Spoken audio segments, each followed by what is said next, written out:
Okay, so this is the lecture for Math 222, March 18th. Since we're in this very unusual situation, I think it's probably best that I just review everything that we've done in the second section of the SQL part, namely the syntax of using MySQL or implementing what we've learned about databases in the MySQL dialect. And so I will very briefly go over what we've done already. And then what I'll do is I will begin the new material and probably give you one more assignment on the new material, and then we'll be ready for a test.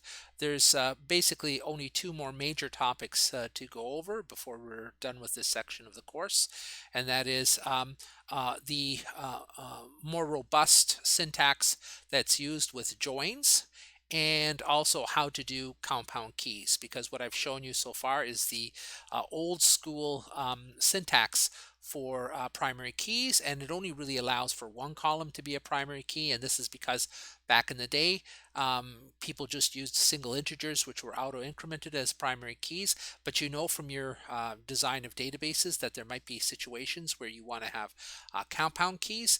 And so how does the MySQL dialect deal with that? And so once we're done with that, like I said, I'll give you another assignment and then we'll be done. Okay, so without further ado, let's log into our site here. So here I am at freeskies.net, and I'm going to log in as a student and scroll down to our course here. Okay, and this is the section on implementing with SQL, schemas, data entry, and simple questions. So let's just very quickly, because we did this in class, but just to remind you of what we did with SQL, let's go over the quick start here. And so the first part, we'll be doing this in a minute anyhow, because we'll be connecting to a database. So this is how you would connect using SSH to the database, to the host, the computer that's running the database server. And then this is the MySQL client, the command line MySQL client that we'll be using. You don't need the -h because you'll be working locally. I did say that down here.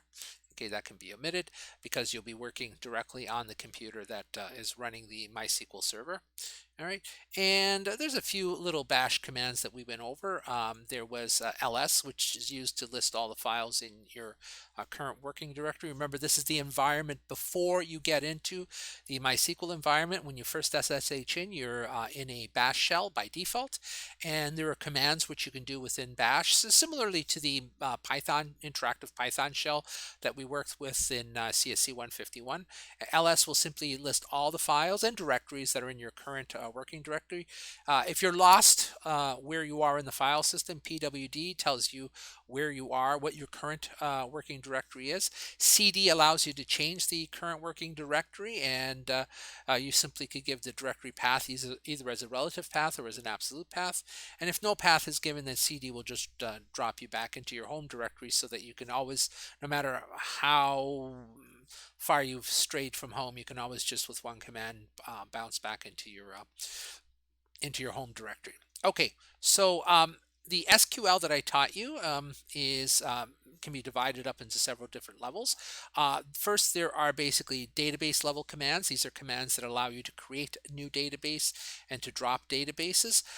Remember that the MySQL server is actually a process that runs on the system, and it's capable of dealing with many databases. Okay, so the MySQL server, think of that as like a set of databases, and within the MySQL server, you can create new databases, you could drop databases, and so on. This is something that you do at the implementation level. When you're first putting the schema up, you really don't want to be dropping a database if it's got a lot of data in it, because that's all your user data. Okay, so this is the sort of stuff that you do when you're first creating these databases.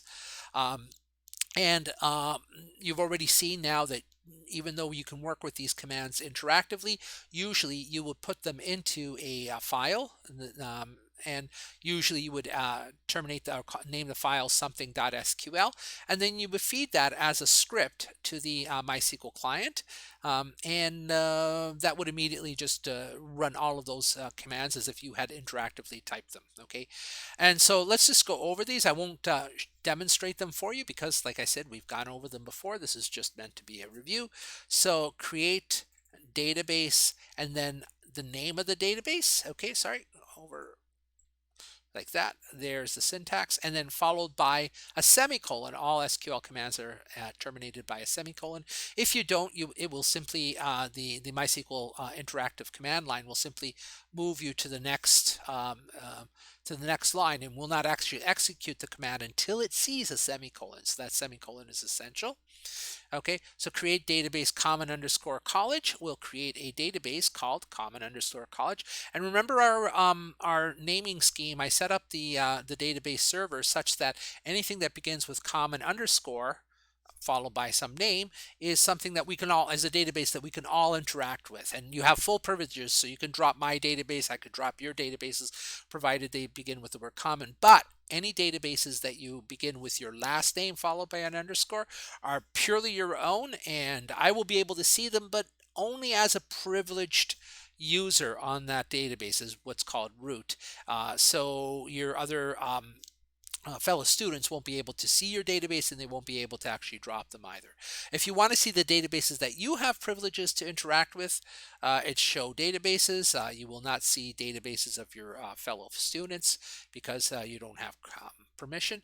If you want to drop your database, this is the dangerous command that you only want to do when there's no useful information in the database. It's drop database and followed by the name of the database. Show databases, well, I just did that again because this was part of our interactive demonstration. So every time you do one of these commands, they usually succeed silently. This is intentionally so you don't get verbose output from scripts.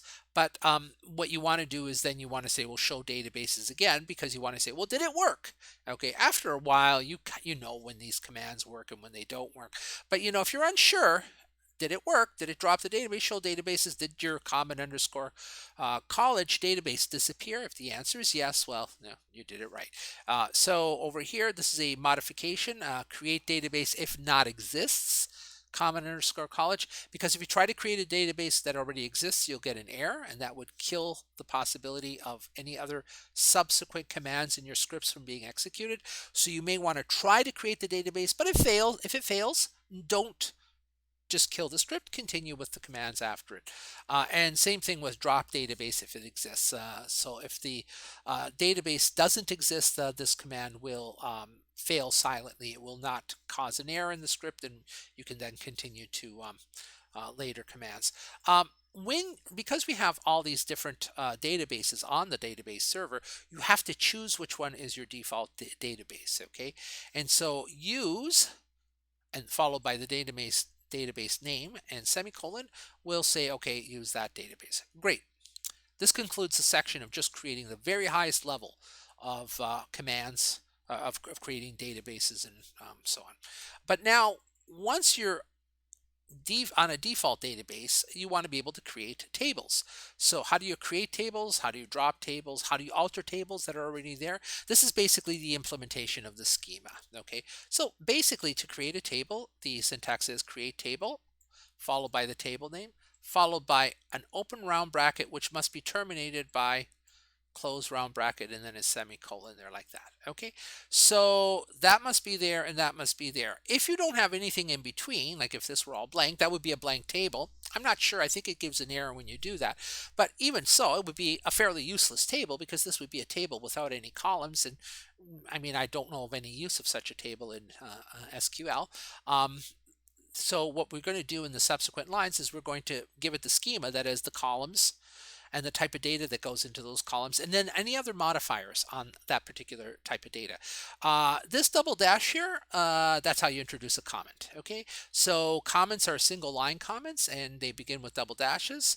And this entire line, it's as if it weren't there. Okay, so why do you want those comments there? Again, if you remember from CSC 151, you want those comments there because for human readability. Okay, so all right, there it is. Then let's take a look at this row here, that row describes a column in the student table, and the first um, um, name in that column is the name of the column. Okay, so student underscore ID. So we have a column called student underscore ID, and the entire row is space delimited. The next um, word in this row is int, which tells us that the student ID column must be of type int. Okay, the second two words actually go together, and in fact, this is going to be the subject of when I get to the new material, how to define primary keys, which are compound.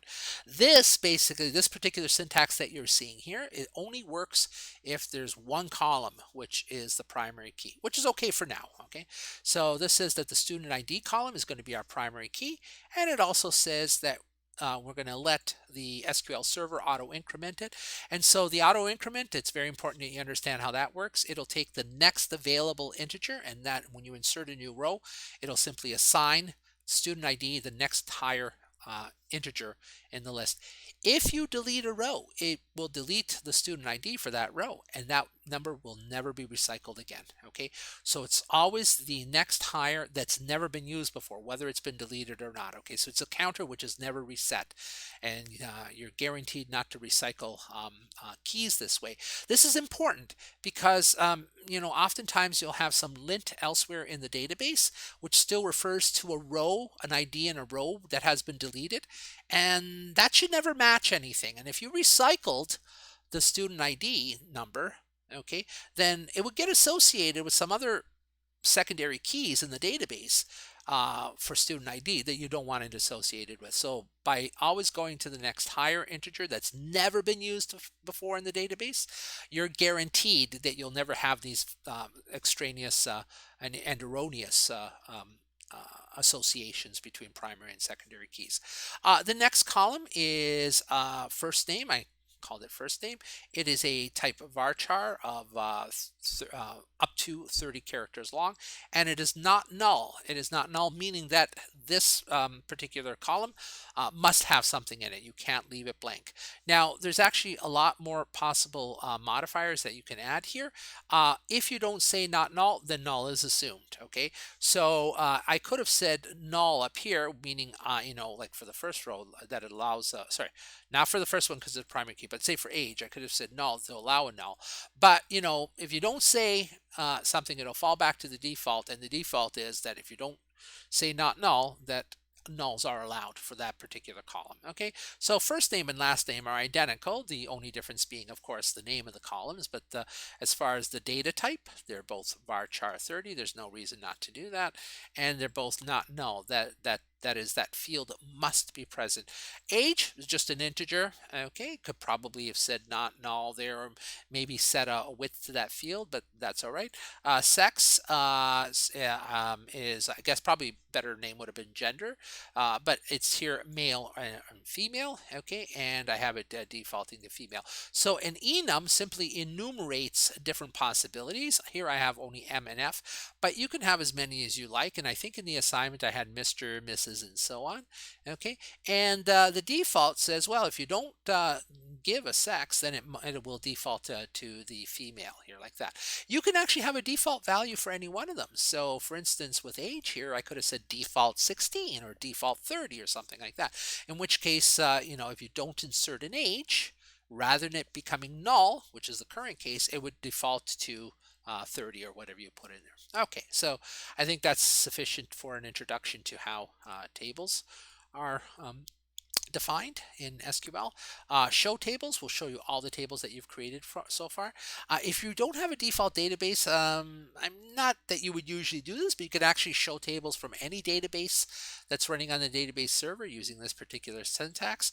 You could say show columns from a particular table, which will show you all the columns. It is totally synonymous with describe student. What that will do is it'll actually give you the schema. That is, it'll return all this information here in a slightly different format. But, well, not slightly different, it actually will tell you all of the other values that the database server has assumed. For instance, with int, it'll actually tell you, yeah, that can be null. Okay, here it may not be obvious because you have to sort of know that it will default to the null value, but when you do describe student, it'll actually tell you everything. Okay, great. So the next thing is you've got a table and you want to change it. Well, one of the things you could do is you could always drop the table. This is the syntax here we'll get to in a second to drop a table, but you may not want to do that. You may want to keep the table and just alter it. This is especially true if your table already has some useful data in it. Now, it is not recommended that you change a table when there's useful information in it because who knows exactly what's going to happen to the data that's there. Now, if you add a column, that's fine. But if you change a column, especially if you change the type of data in that column, there's already, say, int data in a column and you change it to varchar, what's going to happen? To be quite honest, I don't even know because it's not something you ought to do, but you could try it and it might work, it might not work. That's something that I would personally experiment with if I were actually working on a database that's like being used in the wild. I would experiment with this first and be extremely careful with that. But if we're simply at the level of just implementing the schema, and implementing the schema means that you've got your design, first part of the course, you've got that design, and now we're actually implementing it. And the implementation details maybe things that you didn't think about when you were actually designing the database. This happens a lot. And so what you're going to do is you're going to try something and go, that didn't work. And you're going to try something again, that didn't work. Well, at this point, feel free to go ahead and alter the table because there's really no useful information in it. And the worst thing that can happen is you totally botch it up. Just drop the table and start again. So useful commands, but again, not something that I would recommend on databases that have data that's being used unless you really are constrained. And that sometimes happens. I know that this has happened, for instance, during Moodle upgrades. That is, Moodle running a MySQL database as its back end. When you move from one version of Moodle to the next version of Moodle, it often modifies the backend database. When that happens, well, then you may want to do this alter, but again, to be done very carefully. So alter table, that says, okay, I'm going to alter table. You state the name of the table that you're going to alter, and there's four different types of things that you might want to do to that table. You may want to simply change one of the columns in the table, so that's a modification on the table. You may want to add a column, or you may want to drop a column, okay, from the table. All right. The fourth one is you may want to rename the table itself. Okay, so that one is probably the easiest because it just simply leaves the internal schema of the table intact. All it does is it just renames the table from one name to another name. All right, but let's go through the change, which is the most involved actually. So it's alter table, then student, and then change says, okay, you're telling the MySQL server, okay, we're going to take an already existing column and we're going to change it. And so then the next thing you have to say is, what's the name of the already existing column? Well, the already existing column, you can see it up here, is first name. So we're going to change first name. All right. What do you do next? So up to this point, you've basically told the MySQL server, I'm going to alter something in the student table. I'm going to change the column called first name. And what am I going to do? You're going to replace all of this with this. Okay. So in one way that you can think about this is you get rid of the old column name, first name, and you replace it with a new column name. And here I just have varchar 35, but it could have as many modifiers as you like, not null, default, Fred, whatever, blah, blah, blah, blah, blah. Okay. So once again, up to this point says we're going to change the student table.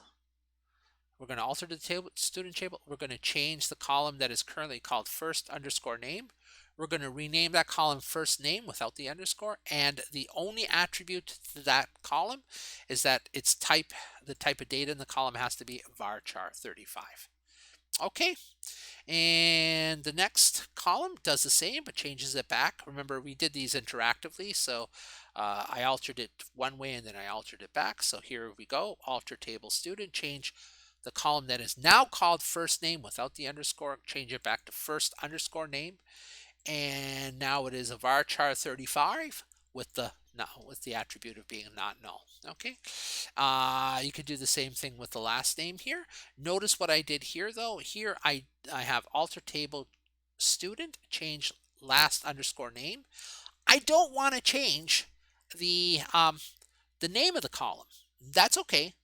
First, you got to tell it I want to modify the last underscore name column. And then what you say after that, you see how last underscore name is repeated twice. The second time you're saying, well, I'm going to keep the same name, last underscore name, and I'm going to modify it.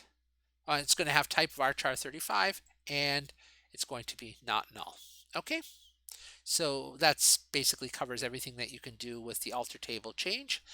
What if you want to add a column? This one's even easier because all you do is say alter table student, add new column name. It looks like student ID from before, but notice it's a lowercase ID. Probably not the best example here, but basically this has to be a new column name. Okay, so after the add, you give the new column name, and the rest of it is exactly what you would have had in the create table. That is the column name followed by the type followed by modifiers on that column, such as it's a primary key, it's auto increment, etc. Okay. Here's another example of uh, um, adding a column. So we say alter table student, add a column called ABC, type int, and it is not null. Okay. You say, well, why did you add that column? I don't need it anymore. Fine. Then this is how you delete it. Alter table student, drop, and then the column name. You don't want to give it anything after that because it doesn't matter at this point uh, what the type of that column is or any other modifiers on that column. It's sufficient to give it the column name and it will drop it. Okay. And then as I alluded to before, this is how you rename a table. So it's alter table student, rename address. So now the student table retains all of its schema, retains all of its data that was still there, okay, but is simply now available to the database as under the name address, okay. And the next line was just renaming it back because, again, if you recall, this was meant to be, as part of our lecture, was meant to be done interactively. I'm not doing that today, okay. And creating a table, there's a few more things about creating a table. You can create a table by giving it the schema, and then later you'll see in just a second by inserting data into it. But you now know about the select command. So the select command, what it does is it's a query, and the result of a query is another table. And so when you have a table or a set of tables and you do a query on that table or set of tables, the end result is going to be a table. Well, SQL, at least interactively, will just splash that out onto the screen, and you can read it and you can look at the results and so on, which is fine for many cases. But a lot of times you want that query to become a new table because you're going to take the results of the first query and you're going to turn it into another table that is going to become part of subsequent queries after that. And in very complicated situations, you often have to do that. Otherwise, the queries become too much for your mind to get around. And so when a problem is too complicated, the thing to do is to divide and conquer, divide it up into little steps, and each step gets you closer, and then just put them together. So one of the steps might be to do some kind of a query with a select, and then you get some result, and you go, well, but now I need that result in another select, and then I need that result in yet another select that are connected in some complicated ways. Well, rather than just doing it and splashing it onto the screen, which is the highlighted part here, select, okay, create table, and I gave it a silly name, ABC, create table ABC from the results of select asterisk from student, okay? So this syntax here will take the result of the select and create a table called ABC, and so on, okay? Here's just another example of that. Here, instead of the asterisk, I replaced it with the column names because with the select that you'll see in a minute, the select command basically will, well, not by default, but with the asterisk, is kind of a wildcard, will match all of the columns. Otherwise, you can specify which columns you want to result in the select. It'll simply give you a table with only those columns that you've selected. So select here student ID and last name from the student table. That will give you all of the rows of the student table, but only the student ID column and the last name column, okay? And the create database DEF, again, a silly name, but create database DEF will simply create table DEF will simply create a table from the results of the select. All right. And I never had intentions of keeping those two tables, so I just dropped them. And that's how you drop a table. Drop table followed by the name. Careful, a lot of these commands look similar, like there's drop database and drop table. And a minute ago, you heard me accidentally say database instead of table. Be careful about that because dropping a table is a very different procedure than dropping a database. All right, so at this point, we're pretty much finished with the kind of schema commands. The next thing is, all right, we've got all the scaffolding up. Let's start putting data into our database. And so how about inserting? Updating data, deleting rows in our database. Okay, so this is the kind of thing that would happen with data entry. Okay, and so the syntax here, you'll see it again because I'm going to go quickly over the example that I did with common underscore invoice that we did in class. But insert into the student table. All right, so up to this point, if we were doing these commands interactively, we would have a student table in our common underscore college database, and it would be empty. The schema would be there, the structure of it is there, but there's no data in it. And so what we're going to do now is we're going to insert into the student database. All right, what are we going to insert? So over here, what I have highlighted now are the columns that we're going to insert, okay, or the values of the columns that we're going to insert. So we're only focusing on the first name, the last name, and the age. And you say, well, what about the other columns? Well, remember those default values? Those other columns will default to whatever those default values are. So in the case of student ID, which is a primary key that was auto-incremented, the MySQL server itself will decide what integer to put there. It'll be the next available integer as it increments. Okay, so you don't have to state all of the you don't have to state all of um, the columns in that particular for a particular row. You could just state the ones that you want to insert. Okay, so what did I do here? I simply inserted first name, last name, and age, expecting the computer to take care of the rest, followed by this keyword values. That values basically separates the list. It's actually a tuple, okay, but it's the list of columns that I want to insert from the values of a particular row that I want to insert. So here I'm going to insert a row, and the first name in this row is going to be Sabrina, the last name is no name, and the age is 10. Okay, and notice that the order of the columns that I specified right here has to match the order of the data that I specify in there like that. So first name here matches Sabrina, last name will match no name, and age will match the 10. Okay. And the next line I did it again, but with slightly different columns at play. I really wanted to emphasize that the order here is important. So I did an insert into student. This time I did last name first, followed by the first name, followed by the sex. Okay. And so the values are Bam Bam, Sam, and M. How do they match? Bam Bam has to match the last name, Sam has to match the first name, and M has to match the sex. Okay, select everything, select all columns. The asterisk means all columns. Select all columns from students, just shows you that you would now at this point have two rows in your table, and the two rows in your table would correspond to Sabrina as one of them and Sam as the other one. Okay, again, we did this in class. This is just meant as a review. All right, if you don't want to see all the columns, which sometimes you don't want to see because it might be too much information, you know, tables can have, some of them I've seen up to that have like up to 20 columns. I mean, that would be just overwhelming in terms of the information. So you say, you know what? I don't want to see all of the columns. I'm going to select only these columns, only these two columns, sex and last name from the student. Okay, table. Now, just one thing about the order. You've noticed that order was important in this syntax there and then there as well. Order seems to be important. In designing the database when you're considering questions of normalization, order is not important. But when you are using SQL dialect, the order is respected. Okay, and so just remember that in normalization, the order of the columns is not crucial. In fact, you should not appeal to the order of the columns. They should be purely by name. In this case, you can make use of, you must make use of the order. Okay, here's another example of an insert. This one would actually fail because it attempts to only insert the first name, but remember that the last name is not null without a default value, and therefore you're basically saying, well, insert the last name as a null, and that's going to fail.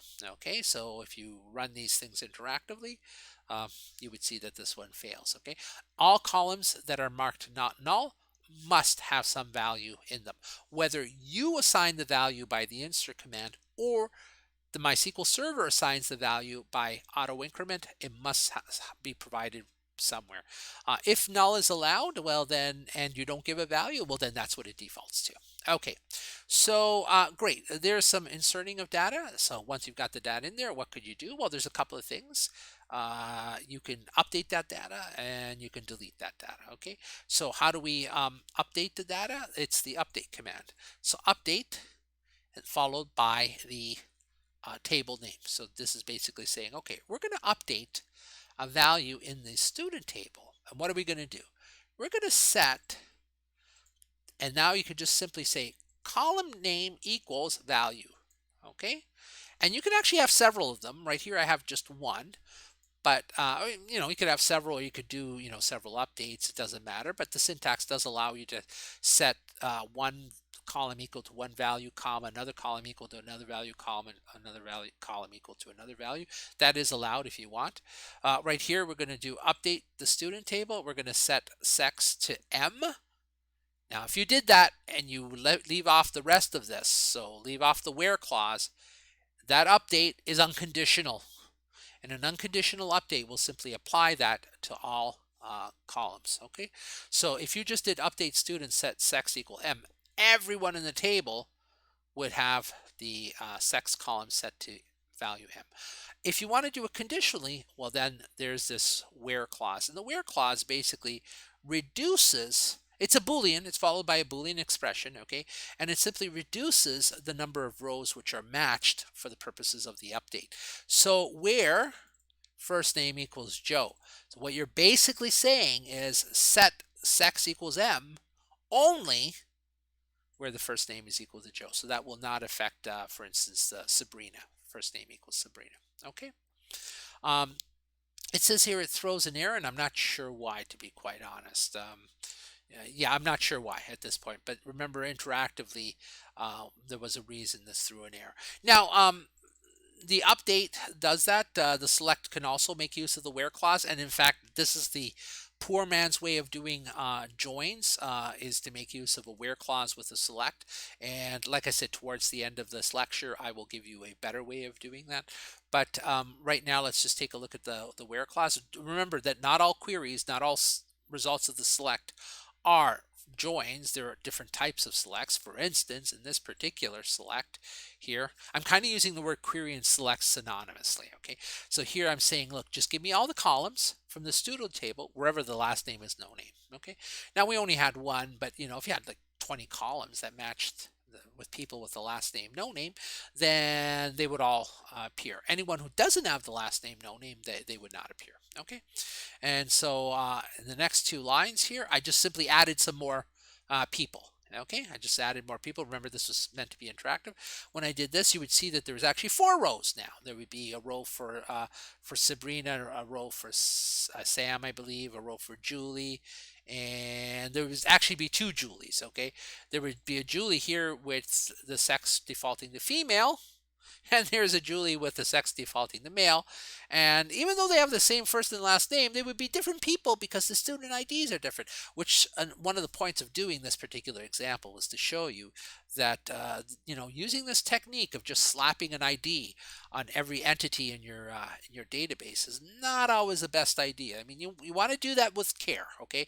Because you can get into these situations where, like, if 2 people with the same first name and the same last name are really the same person, you shouldn't really give 2 student IDs, okay? Because otherwise, this is like saying, well, Julie Ballou has 2 student IDs. Not a good idea, okay? So just a detail, a consideration, a caveat to take into consideration when you're moving from the actual design of the database into its implementation. Select asterisk from students was just meant to see all the students. You should have 4 at this point. Select all columns from the student table where the first name is Julie and the sex is male. You would only get 1. It would be because of that one, okay? And delete from student where the first name is Julie and the sex is male, it would delete that one. Now, the reason I did the select before the delete is I'm introducing the delete. Delete does exactly that. It deletes from the from a table. Okay. Now it's very similar to the select command, so there's not much that I have to tell you about. Okay. It works much like it, but there's one exception. With the select command, you have to give it the list of columns that you want to see. Now, even if that list is all the columns with the asterisk is there, but when you're deleting, it doesn't really matter what the column names are. And so delete is not followed by any column names at all. Okay, so it's not select all columns from, it's simply delete from. Then the the um, the table name that you're going to delete from.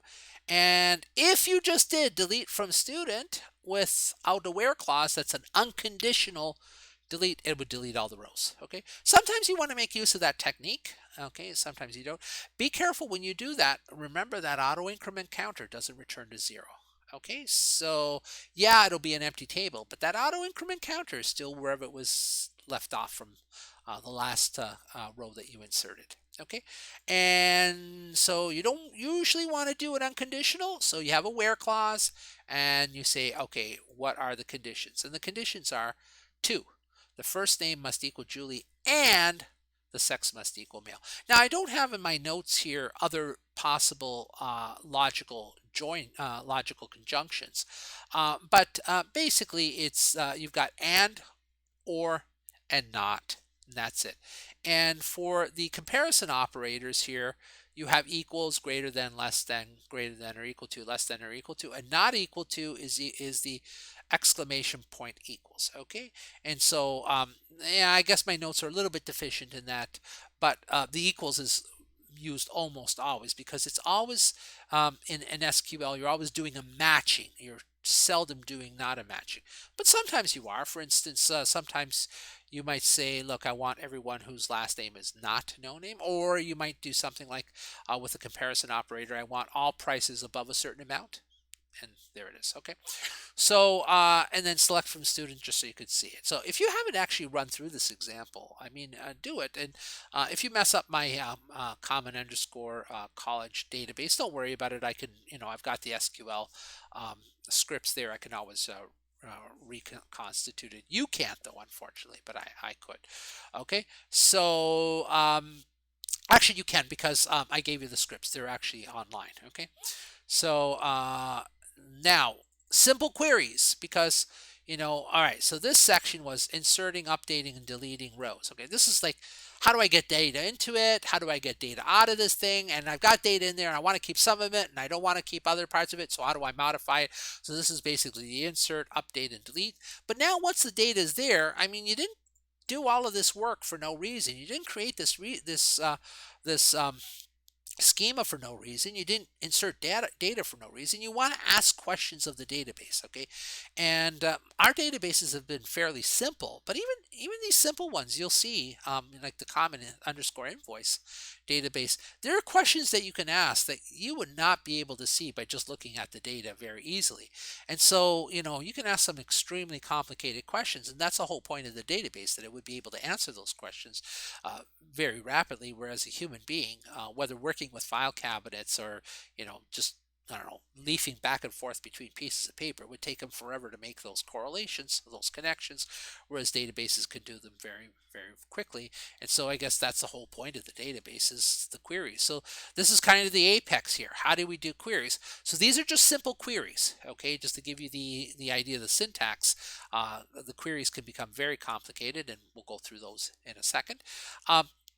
These are the select, basically. So these are again, whenever I say queries, is pretty much synonymous with select. Okay, so you've seen this already, but now is the time to maybe go through it a little bit more systematically. Select. You could state one column or as many columns as you like. So you can say select first name, just one column, or select first name and last name, or you can say select asterisk to select all the columns from a particular table. This must be followed by the from clause, which states what table or tables, as you'll see in a bit, what tables you'll be doing the query from, and then followed by the table name. Okay. All right, or table names. Okay, then this is the unconditional, and it will simply return every single row. Well, it'll only return the first name for every single row. But then you can append to that a where clause, and the where clause will simply then uh, reduce the number. It can't possibly expand the number of rows. It'll just reduce them, and it'll reduce them to matches that yield true for whatever Boolean expression follows. So here, this is basically going to be select all the first names from students where the sex is male. Okay. The next one is going to be select all first names and last names from the student table where the sex is female. Okay, and this was again selecting all columns and all rows. This is selecting all columns, select all columns from the student table where the student ID is 3. Select all columns from the student table. That'll give you all columns. But now we're going to order them by first name and select all columns from the student table ordered by the sex first and then the last name. All right, so very quick introduction into queries. There's a lot more to talk about here, and you'll see that later. The next and last thing are indices. Now, this is not so much about moving from your design to the implementation in SQL. This is more about the efficiency of your SQL database. So I questioned whether or not to add this to the course, but I think it's kind of important because if you go out into the real world and you don't know about indices, you're really missing an important part about databases. And so let me just simply give you an idea here what they're about. We have many columns, okay? And in the where clause, we can match based on any one of those columns. For the purposes of an argument, suppose that you have every person in the world and their phone number in a single table, okay? And it might even be normalized, all right? And so everyone in the world and their first name, last name, and then their phone number in a single table in a database. Okay, that's approximately 8 billion people. Okay, a little less, but close enough. 8 billion people. Okay, if you simply searched on the last name, remember these people when they were inserted into the database, they were not necessarily inserted in any alphabetical order. Okay, so if you were to search on the last name and there's no sort of guiding algorithm for the MySQL server, it's just going to go row 1, did it match? No. Row 2, did it match? No. Row 3, did it match? No. Row 4, did it match? No. And it'll just go on like that. Now, out of 8 billion, you might get lucky, and it might be the first one. You might be extremely unlucky, and it might be the 8 billionth one. But on average, you're going to be a little lucky and a little unlucky. It'll be about 4 billion operations before you find the person that you want searching on the last name. Okay. Now, there's nothing wrong with the table structure. Okay, it's perfectly normalized. Everything's fine. The problem is that there's no guiding algorithm behind the scenes on how to implement that where clause, the matching and the where clause, okay, behind the scenes. And so what you want to do is you want to say, you know what, behind the scenes, order this particular column to allow searches on it using a binary tree, okay, or a hash. Now, you guys haven't had a data structures and algorithms course, so you don't know what that means. But let me give you an idea, like what this binary tree does for you, okay? Imagine that the last names are not in any old order, but they've been magically behind the scenes.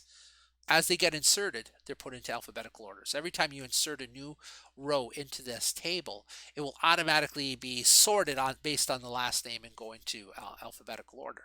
Well, now the average 4 billion operations that you're going to do before you hit the last name that you're searching is going to turn into only 33 operations. You go, well, how did that happen? How did you go from 4 billion on average to 33? And it's simple. If it's in alphabetical order, what you do is you pick the middle name. There's 3 possibilities. Either the middle name is exactly the name you're looking for, in which case you're done. Or the middle name, the name in the middle of the table, in the middle of the ordered list, is alphabetically after the name you want, in which case you throw away the second half of the the names, and you just look at the first half of the names. If the name you picked is alphabetically prior to the name you're looking for, then you look at the ones after. So what you're basically doing is you're bisecting the entire column list each time you uh, search for a particular name. And so, you search, you pick the middle name. It's not the middle name. It's actually in the first half. So you move to the first half, you threw away the second half. Well, the first time you do that, if you've got 8 billion names and you go, well, it's in the first half, you just threw away 4 billion names, and now that you're down to 4 billion. So you started at 8 billion, you went down to 4 billion, and then you do the bisection again, and now you're down to 2 billion, and then you're down to a billion, and so on and so forth. 8 billion is approximately 2 to the 33. Okay, do it on your calculator. So 2 multiplied by itself 33 times is roughly 8 billion. Okay, and so basically after 33 operations, you've narrowed down the name. Okay, so that's not automatically there for every column in a database. This algorithmic, this binary tree algorithm isn't automatically there behind the scenes because there's a certain overhead to adding it. And so what we're going to do is we're going to say, okay, let's add an index to a particular column. Now, an index, don't confuse that with a primary key. In fact, you will not see the index unless you ask to show index from a table. Okay, what the index does is it basically says, oh, I'm going to add this algorithmic search behind the scenes, and database server, you please take care of this for me because I anticipate that this is going to be a column that I'm going to do lots of searches on. So now we're ready to see how to do that. So this is part of the alter command. Okay, so it's alter table student add. It looks like we're going to add another column, but we don't. What we do is we add index. So alter table student add index. Okay, and that tells it that we're going to add an index. You give it a name, and the reason you do that is because you can refer to this index, even though you don't. It's not a column, so you won't see it in the column listing. Okay, but you can refer to that index name later. I'm not going to do that in this course, but you can refer to that index name later. So you give it a name, and it's typical to call that ID, to give these things ID and so IDX underscore followed by the column name, but you can really name them anything you like. And then open bracket, column name, close bracket, and semicolon. Now, to be honest, it could be both. It could be multiple columns. Okay, so this index right now, this command here will be purely an index on the last name, and by default, it will default to being a binary tree, which is exactly what we want for bisecting of last names. Okay. And in fact, the difference between the different algorithms that you can use for indexing just have to do with like subtleties about what might be faster or what might not be faster based on anticipations of what kind of data you might be getting. Okay, so that's beyond the scope of this course. Again, that's something that would have been discussed in data structures and algorithms, but we never did do that. Okay, so there it is. That does that. Now, suppose you said, well, you know what? I don't want to just search on last name only, because sometimes, especially if you have 8 billion people, if I say Smith, do you know how many Smiths there are? So you're going to get a lot of Smiths. So you want to do search on last name and first name.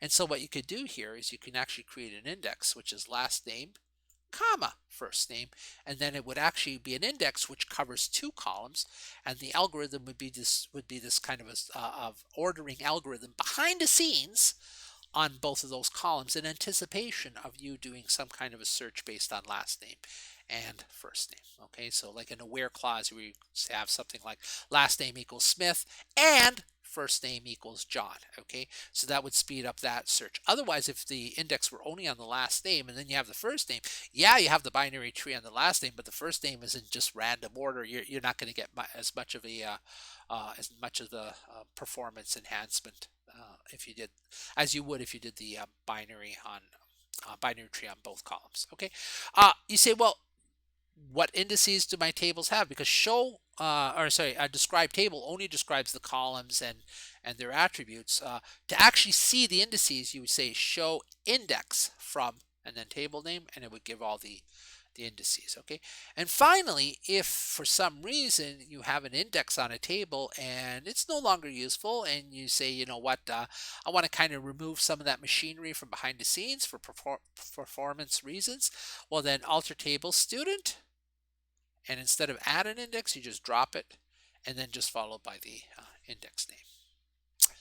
All right, this is a review of our a quick how-to into how to do SQL. All right.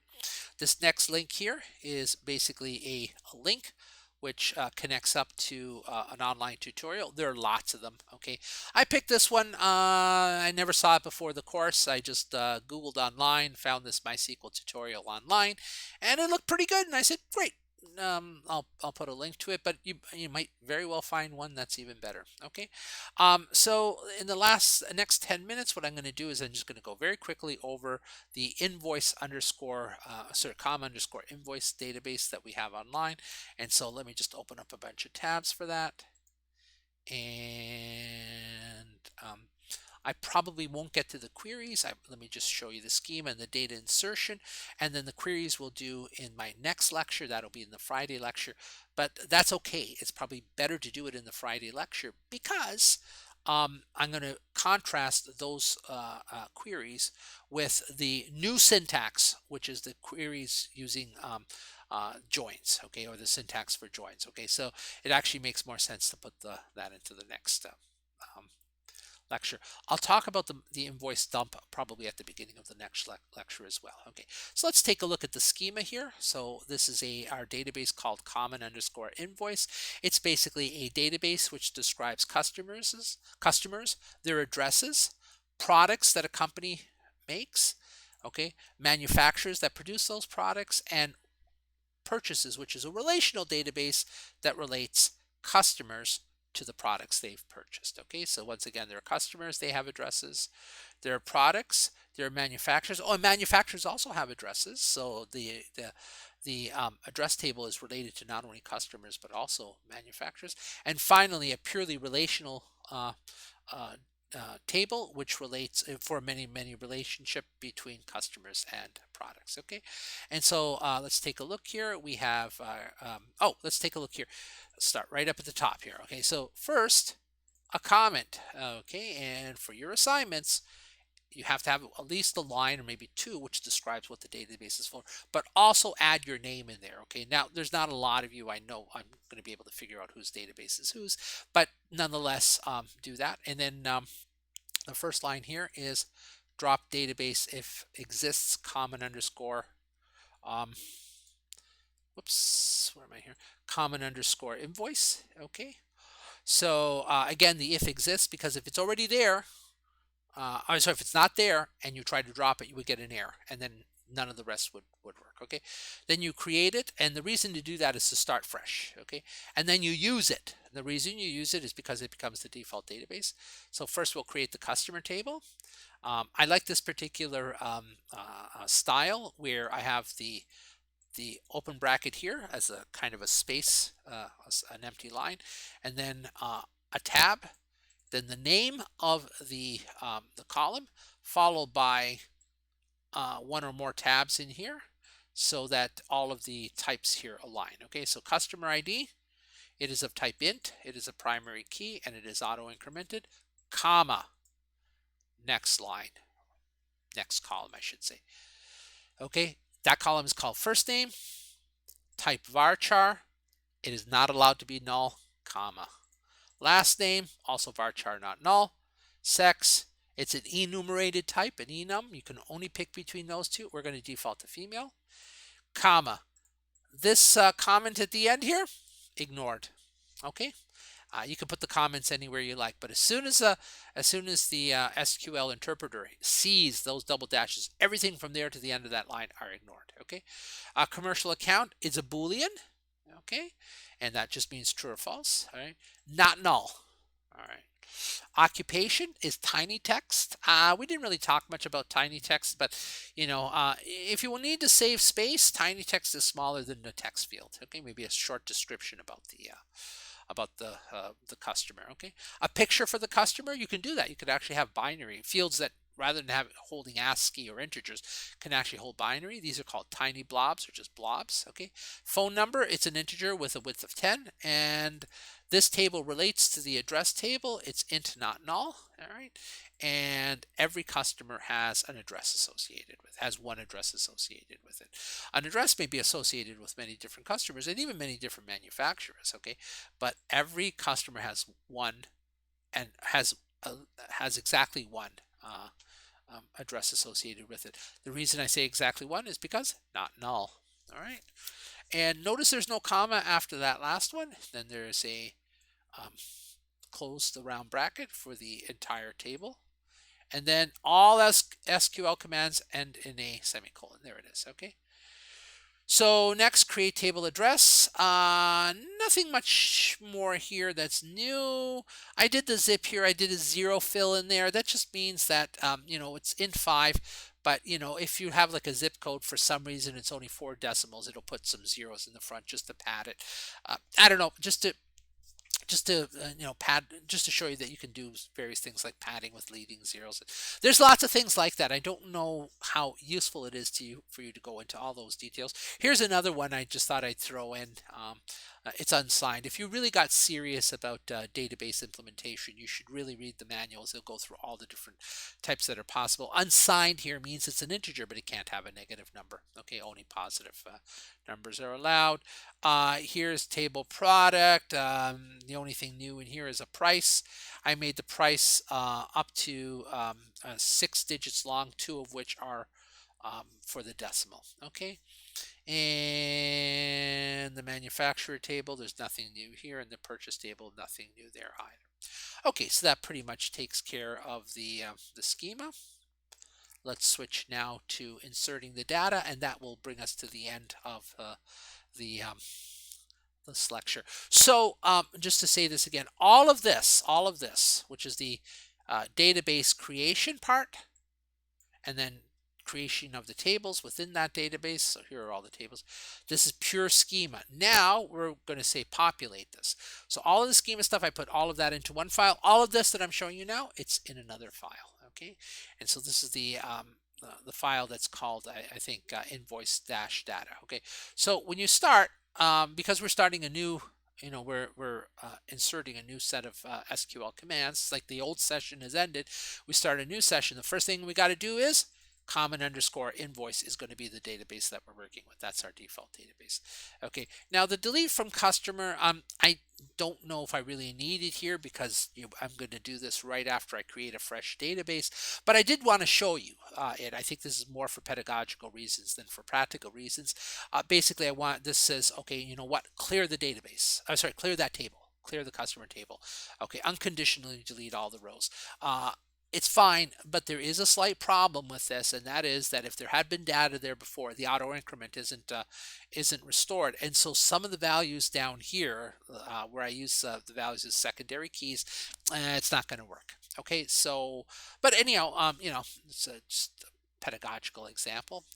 Insert into the customer table, and then over here I have all the columns that I'm going to insert, and then followed by this keyword value.